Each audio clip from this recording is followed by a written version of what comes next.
are pleased to have Mr. Stephen Kraus, Chief of Insights for SimilarWeb, to give a talk of big data and intelligent content marketing. So Mr. Stephen Kraus writes and speaks widely on the power of market intelligence to help companies understand, track and grow their digital presence. With 2 decades track record of thought leadership, he is recognized as one of the world's leading authorities on consumer insights and digital trends. His book, The New Elite, Inside the Minds of the Truly Wealthy, also called Indispensable to Marketers, by Publishers Weekly and Booklist, described it as a great reading, even better inspiration for millionaires-to-be. He currently writes about digital trends for MediaPost and was formerly a contributor to Forbes. His television appearances have included CNBC's Squawk, On the Street and Filthy Rich Guide. Steve is an veteran of hundreds of presentations at conferences and client events. So digital marketers and entrepreneurs, now we have the Mr. Stephen Kraus to think us on big data and intelligent content marketing. So Mr. Kraus, so now the platform is all yours. So you can start off with the session to make the presentation. That sounds great. Well, for right now, I'll just go ahead and get started with the content. And yes, I am going to talk about big data and intelligent content marketing. Thank you very much for that very gracious introduction. I really appreciate that. And I'm just going to talk very briefly about who I am and the company I'm with, because I'm going to present a lot of data. So I want to give you just a little bit of background about how we collected this data and how we know what it is that I'm talking about when I talk about general trends. Now, for me personally, I've kind of been on a personal journey where I was in market research and survey research for many years. And then I've always counseled people to go where the growth is. And if you take a look at Google Trends like we've got on this slide, then you see how the trend has gone, that market research is not a growing field. And so I really wanted to get into that field of big data and analytics and digital marketing. So I joined SimilarWeb as the chief of insights. At SimilarWeb, we like to think of ourselves as the leading market intelligence firm in the world. As you can see there, we've got 7 offices around the world with more than 400 employees. And really, it's our aspiration to track usage of every website and app in the world and use that to help brands grow their digital presence. And we work now with over 2,300 different brands. There you see some examples of them. And really what we do is we help those brands refine their digital presence based on data. So I'm going to share with you a lot of data in the presentation. Let me talk just briefly about where that data comes from. Our data comes from 4 different sources that we synthesize into one big understanding of what's going on in the digital world. So we start with our global panel, which has over 500 million devices, which allow us to track the clickstream of what goes on those devices. So that's a very robust understanding of the clickstream and everything that happens in the digital world.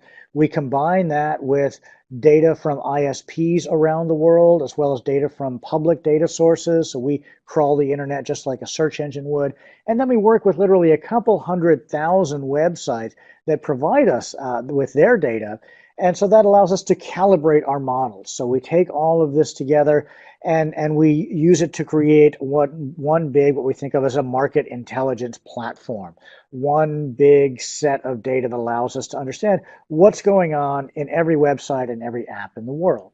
And what I want to talk about today is when we look at that market intelligence data, we see 3 broad trends going on. And I think if you really want to create great content, if you really want to connect with customers, it's really important to understand these 3 trends. So I'm just going to jump right into it. The first one I call a marketplace trend, which is dancing with the giants. You know, here in the United States, if you Google dancing with the giants, you get people dancing with the New York Giants football team. But really what I mean, and this isn't exactly new news, but the internet is increasingly dominated by a small handful of very large companies. And it hasn't always always been that way, but that is clearly the case now. We've got a few huge tech companies, whether you're looking at the total market capitalization of those companies, as we are here on this slide, or if we just look at visitation to different sites, we're going to see that there are a few big dominating companies that are increasingly pulling further and further away. So for example, let's just take a look at internet data from the US for Q1 of 2018. And here we're taking a look at the top 100 websites. And you see there's a classic long tail distribution where you've got a few very large sites and then the long tail of a whole bunch of very small sites. So you've got Google as the largest. Facebook and YouTube are kind of in a battle for second. Certainly, Facebook has been declining a little bit, although they're a little bit less focused on Facebook per se and more the total audience they're getting from Facebook and Instagram and Messenger and so on. YouTube is growing strongly. We've seen Yahoo on the decline, just about to fall out of that top 5. And even that's kind of interesting because it reinforces this notion that in the internet, it's very much a winner-take-all environment. I mean, if you look at those top 5 companies there, you see 4 really successful companies and Yahoo not doing as well, I think because they didn't dominate anything. They didn't dominate search, they didn't dominate content, they didn't dominate social. And it's very hard to be a number 2 player in this new world of the internet. And we don't just see this when we're looking at the very biggest companies overall. We see this across every category. So if we look again within the US in Q1 of 2018, here we're looking at just the top 100 shopping sites. Again, a classic long tail distribution where you've got 4 really big companies and you've got 3 out of those 4 that have really successfully come to dominate a niche. And then you've got Craigslist, which has sort of been on the decline as its whole category starts to decline. So that's the first thing to understand as you're thinking about your approach to the digital world, is to understand, are you one of these dominators or are you not? Are you going to have to be more of a niche play? And to really understand whether or not you're on the path to becoming a dominator, it's really crucial, we feel, to have competitive insights. That's what we really think of market intelligence as kind of a complete, comprehensive understanding of everything that's going on in the marketplace. So, for example, if we look here in the U.S. at the different food delivery apps, well, if you're Grubhub or DoorDash or Postmates and you're just looking at your own data, you're pretty happy with your own growth rates until you look at it in the competitive context. So in these growing categories, you can often find that a little bit of growth is actually causing you to fall behind if you're not keeping up with those big dominators. So in this world of big dominators, you've got to be able to understand your competition, your performance relative to the competition. You've also got to understand how you are, what I like to think of it as, dancing with the giants. So on this particular slide, we've done some analysis for Bose.com, the makers of headphones and speaker systems. And really what we wanted to do was try to understand how many people go to Bose, shop for something, and then go to Amazon and buy that same thing on Amazon. Or how many people go to Amazon and then go back to Bose to make a purchase. And understanding this kind of overlap and conversion with a category dominator is crucial. And so what we found was that people who started out at Bose went to Amazon on the same day, that of those people, they were 6 times more likely to buy on Amazon. So companies really have to think about how they're going to optimize channels in an era of these big dominators. So for example, last year, Nike made a lot of headlines when they said they were going to start to sell directly on Amazon. And in their analysis of that, it was really interesting how that came out of a larger initiative to sell as much directly to consumers as they could. And so armed with this kind of information about overlap and conversion, they were able to say, well, on our site, we want to have our flagship products at high margins because our real enthusiastic clients are going to come help us, going to come find us there. Whereas on Amazon, they're so big we can't ignore them, but we need to have a different portfolio of products that are over there at different prices to capitalize on that.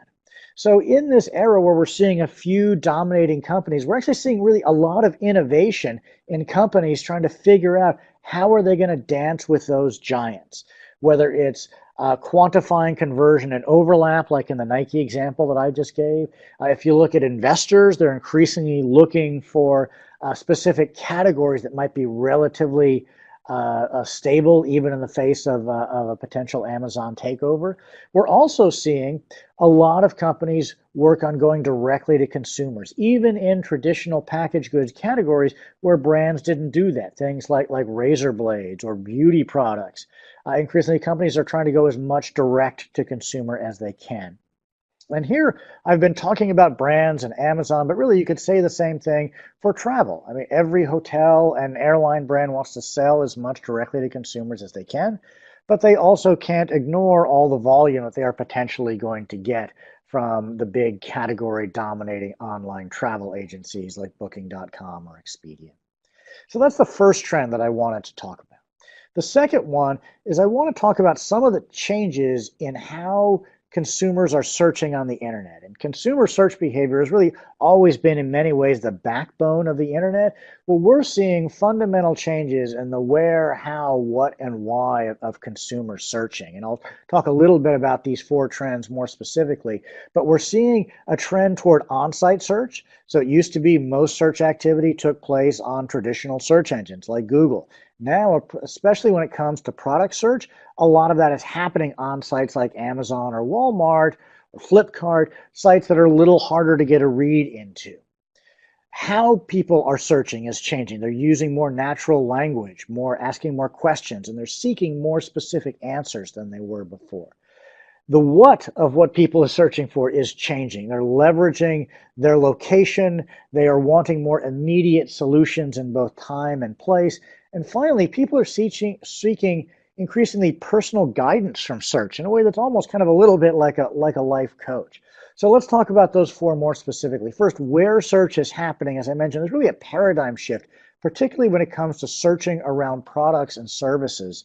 That here we're using some survey data from a company called Bloomreach, and they find that a majority of consumers now say that when they're looking for products, first they're going to Amazon. So there's a tremendous amount of search activity on Amazon. Most companies aren't able to see that search activity, and so that really is crucial because that's a huge chunk of search activity now.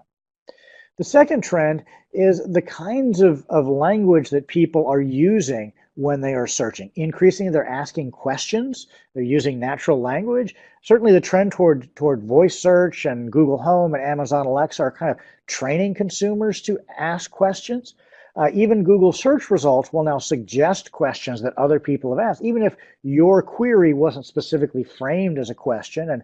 And I remember one time recently, when you start to type in a certain question, Google will suggest answers. And I typed in, living here in San Francisco, what is the best kind of? And Google suggested I might want to be searching for the best kind of steak or condom or weed, all of which are very San Francisco things, except for the steak maybe, and really gives you a sense that although Google is a fantastic tool, and we're probably very disappointed about how boring my life in particular is.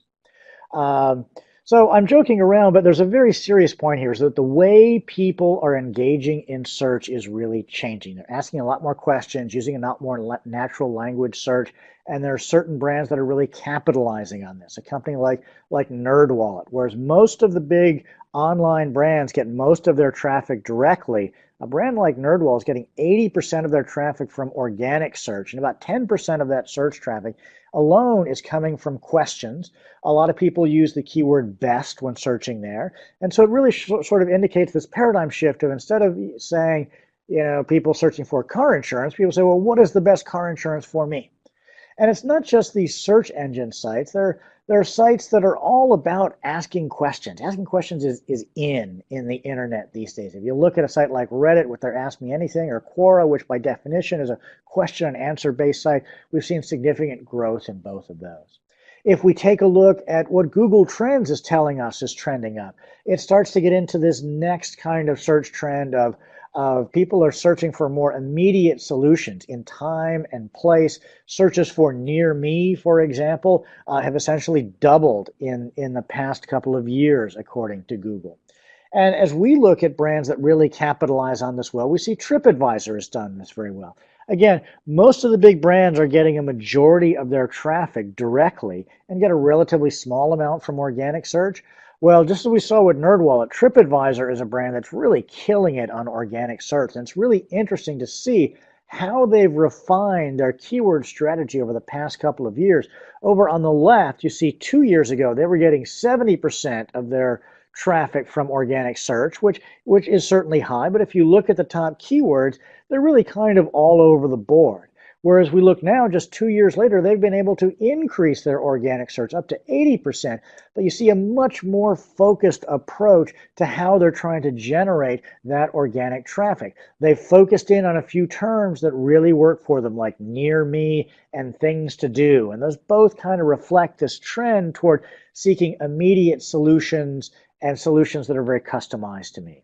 Which leads into my final search trend, which is talking about search as a life coach, for lack of a better phrase. And here we've got some data from Google where just as we saw that trends like near me and best were trending up, so are search phrases like for me and should I. And as I mentioned, people aren't today searching so much for car insurance as they are, what's the best car insurance for me?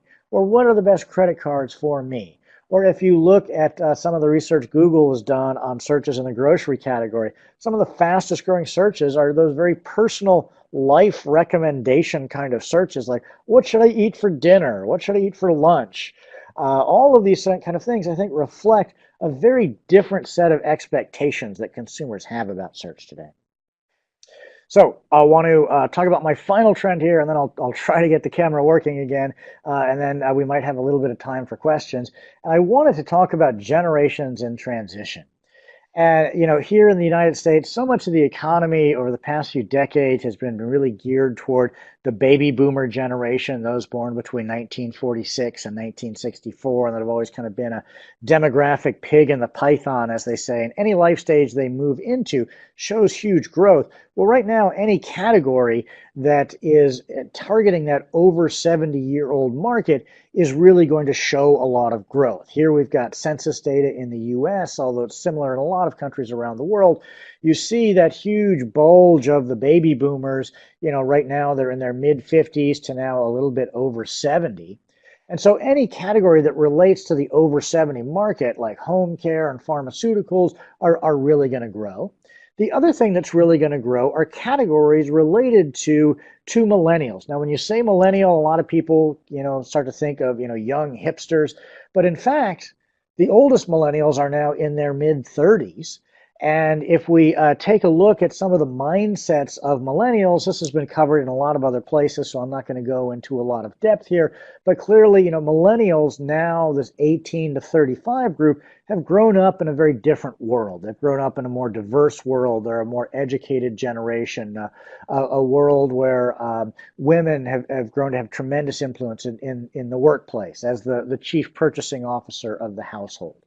Of course, millennials have been shaped by mobile technology, social media, but they've also been shaped by the Great Recession of 2008. They have a certain value orientation that wasn't necessarily there in previous generations when they were of the same age. They are a generation that values experiences over things, a generation that values being very smart, making savvy decisions in the workplace, in the marketplace, often as a result of consumer reviews. And it's also a generation that doesn't necessarily have a lot of trust in institutions. And they do tend to be a little bit more self-focused, a little bit more individualistic. They're getting married later, they're having kids later. And so a lot of that is again going to be reflected in millennials as they move into this new life stage. Is millennials now in their mid-30s are starting to move into the families, into the categories of life stage formation, home and family. And, particularly again in the US, there have been a lot of media stories about all the categories that millennials are killing.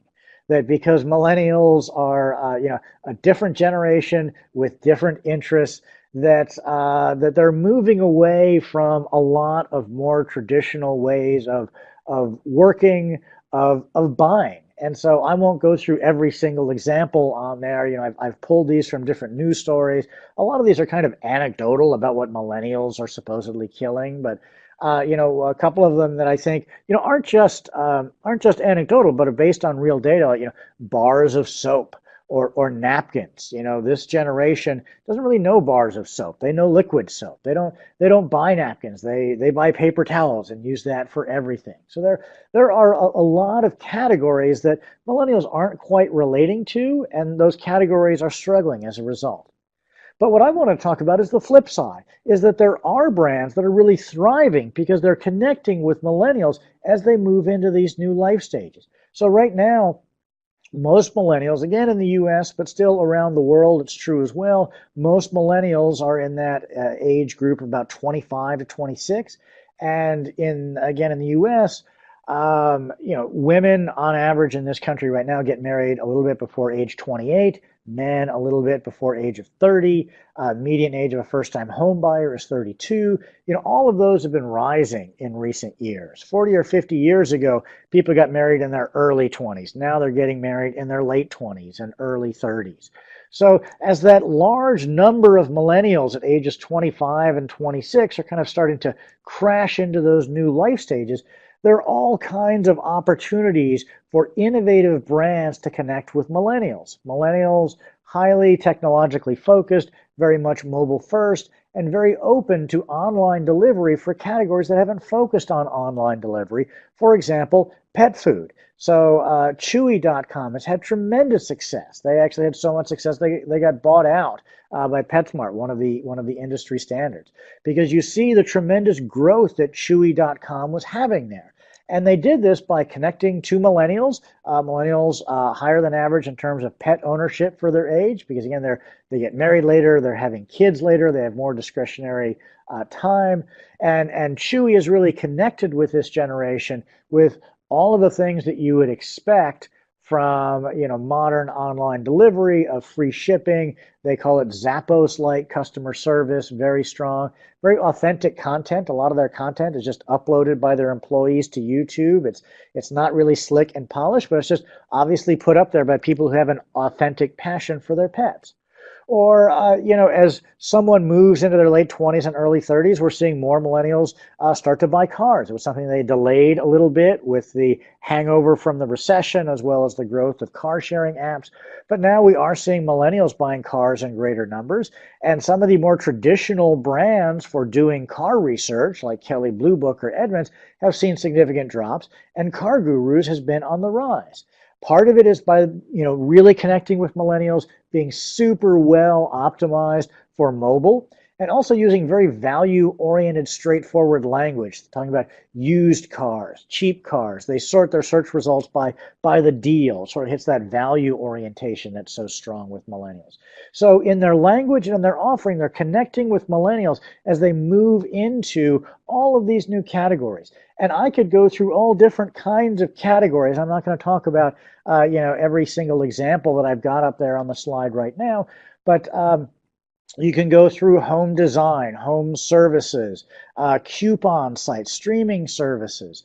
There are a whole wave of new brands that are really being successful because they're connecting with millennials in one way or another. So the millennials kind of get a bad rap for killing a lot of categories. I sort of want to give them some props on the positive side. And there really are growth opportunities for brands that connect with them well. So I want to take a moment, sum up what I've talked about, and kind of tie it back to the notion of how do you create intelligent content based on big data. I think the first thing that I tell clients is to stop flying blind. When I go out and I talk to companies, when I talk to entrepreneurs, they've got a lot of information about what goes on their website and how many visitors they've got and what their growth rate is and what their conversion rate might be. But without a competitive context, it's really hard to know if you're succeeding or not. And so many companies are flying blind because they don't have those competitive insights. We saw there's this whole trend towards search activity happening on sites like Amazon, and a lot of sites are blind to that as well.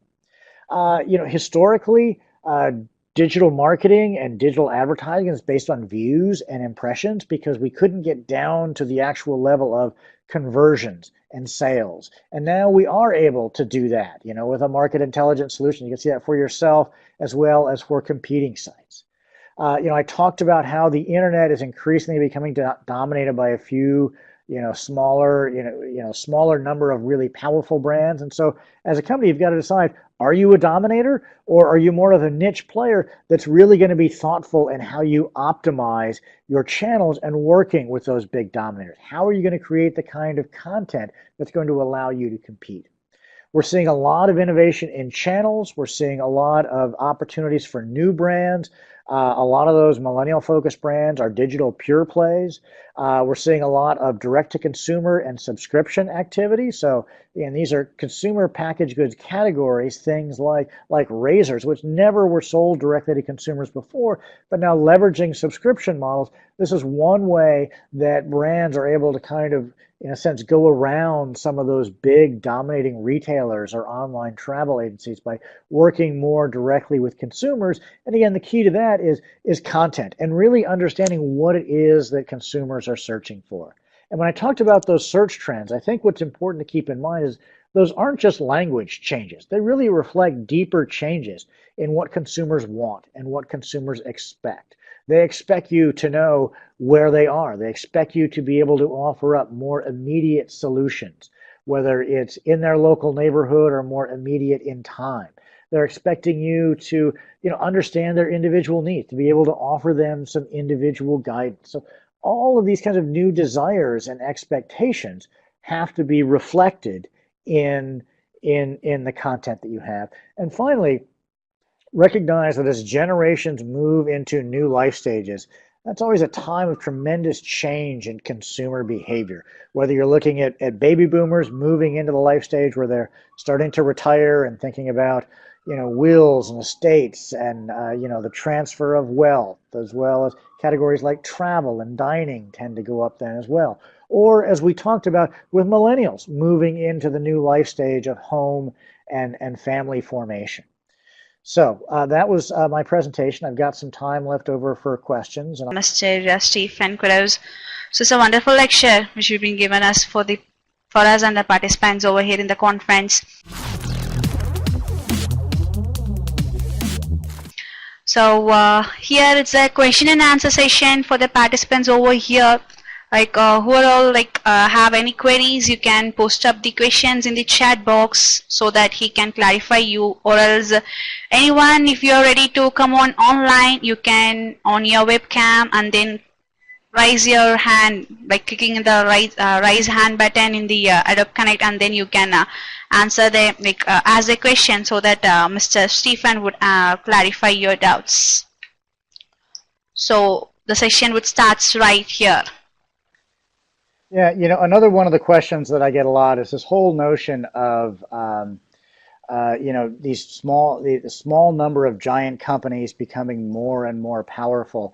How does that play out in other categories? And so, the examples I gave are kind of brands working with Amazon.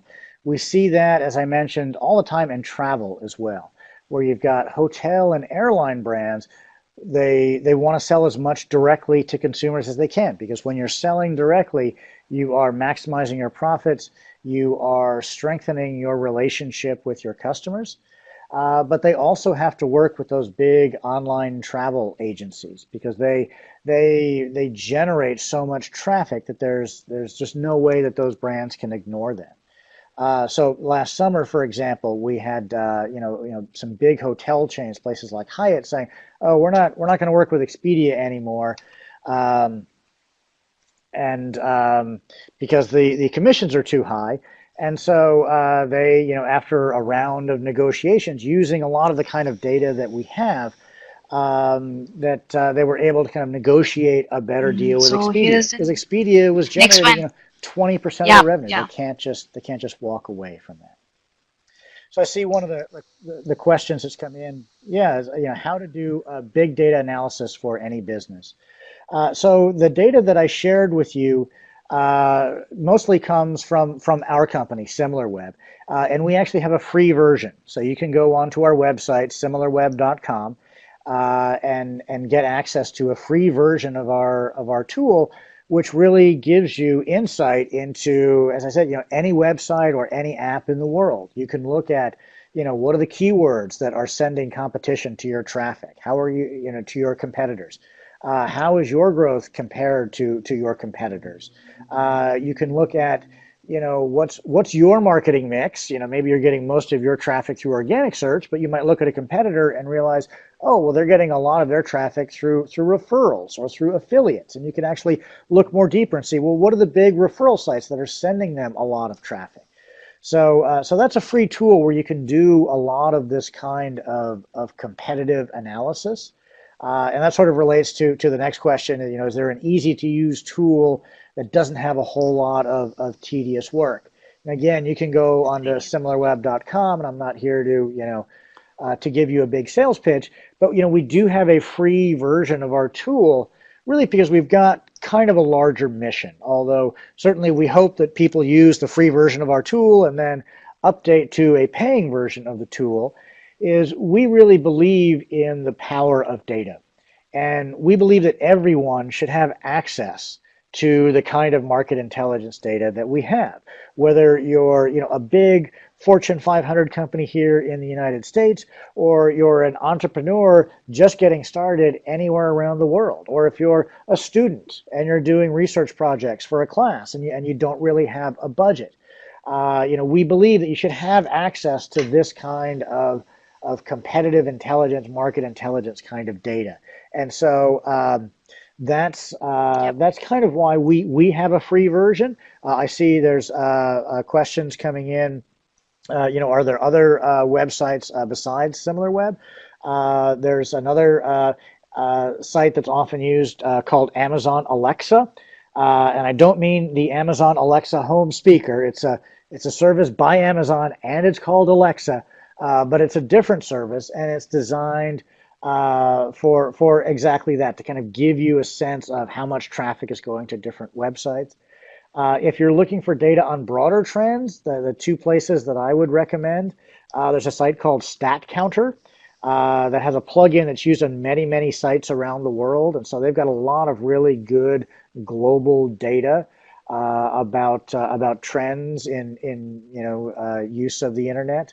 I also recommend a site called Think with Google. So it's Think with Google. You can Google Think with Google. And Google does a tremendous amount of market intelligence work, market research, and they make a lot of it publicly available on that site. So whatever your category might be, whether it's home or travel or technology, Google has probably got really good, really thoughtful research studies that you can go onto their site and start to access for free. And so just some other additional questions coming in about additional data sources. Just a couple more that I use are going to be a little bit more US focused. The US Census has a tremendous amount of information that I use in my work. And so you can Google US Census. The other site that I use a lot that's got a lot of great data is the Pew Center. So it's Pew, P-E-W. You can Google that, Pew Center. And they do a tremendous amount of research on the digital ecosystem, a tremendous amount of research on millennials, a tremendous amount of research now on news in a world where so many people are wondering about the quality of news and fake news. The Pew Center has a lot of data on that. So you can go to Pew Center. They also have a big social media following. You can follow them on Twitter. And so the Pew Center is another great source for that kind of publicly available data. And yes, I'd be happy to send out copies of this deck to anyone. I think that'll be made available through the conference, or you can, anyone who wants to reach out to me individually with questions, feel free. I'm Stephen.Kraus@SimilarWeb.com. So that's STEPHEN.Kraus, Kraus, Okay. at SimilarWeb.com. So participants like who are like having any doubts, you can post up on the post up the questions on chat. So like Steve Jobs, if time permits, he will be like in the time restriction time, he can give us the clarification right now itself. If the time exceeds, he would explain your questions to your mail or to the LinkedIn, whatever connections you make a link in connections over there in the social media, and then you can ask your doubts with Mr. Stephen Kraus. So that would be possible for him to clear your doubts. Yeah. Yeah. So Yeah, some questions coming in about my old field, about market research, and how that relates to market intelligence. Is it replacing traditional marketing and market research? I think what we're seeing is that the way that we think of market intelligence is that it's a complete understanding of a marketplace. So at SimilarWeb, we're digital market intelligence. We aim to track usage of every website and app in the world. Whereas market research was more typically survey research on one aspect of a market or on one slice of consumer behavior. So what we're seeing in organizations is more organizations having departments devoted to market intelligence. And within that department of market intelligence, they've got market research, they've got business intelligence, they've got competitive intelligence. And really the focus now is on synthesizing all of the data they have into one big repository of information. And that does a few things. I mean, the biggest change that we're seeing in traditional marketing is just the whole trend toward data-driven marketing. It used to be that decisions were so much driven by intuition, by personal recommendations. Now we're seeing more companies move toward data-driven decision making, but they need the data, and even more importantly, that an organization needs one set of data to work from. And when everyone rallies around a single unified source of market intelligence data, then the company really becomes better aligned. So that if marketing goes off and makes decisions based on this data, and the sales department goes off and makes decisions based on that data, well, because it's all based on the same data, those decisions are going to be, implicitly somewhat aligned, even if there wasn't explicit communication between marketing and sales about what they were going to do. So there's this whole trend toward, market research and competitive intelligence and business intelligence all being synthesized into one bigger understanding of the marketplace. And having that bigger, more comprehensive understanding be used for data-driven decisions, that's really what we see as the big trend in the marketplace. I'm actually about to launch a new website that's very much about that. It's going to be, I can share it with people when they reach out to me, but we're creating a website called market-intelligence.io that's kind of going to be, a clearinghouse for content and community all around this idea of market intelligence, of creating a single database that incorporates everything that individual corporations know, and taking more unified and better aligned actions because they're all working from a single set of data. Another way that we've seen this kind of data used. Oh, you got some questions about what types of content are most effective. The answer to that starts with whatever content it is that your users are interested in. And this is something that we work with companies on a lot. There's a lot of companies say, oh, we're kind of, in our category, we're one size fits all. Or, as a market intelligence firm, we say, oh, we create this market intelligence platform. You can do anything with it.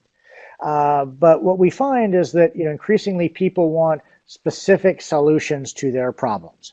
And it starts with going out and talking to your customers. When we talk to our customers, they say, oh, I really use this for marketing, and I really need to understand how to grow my website better.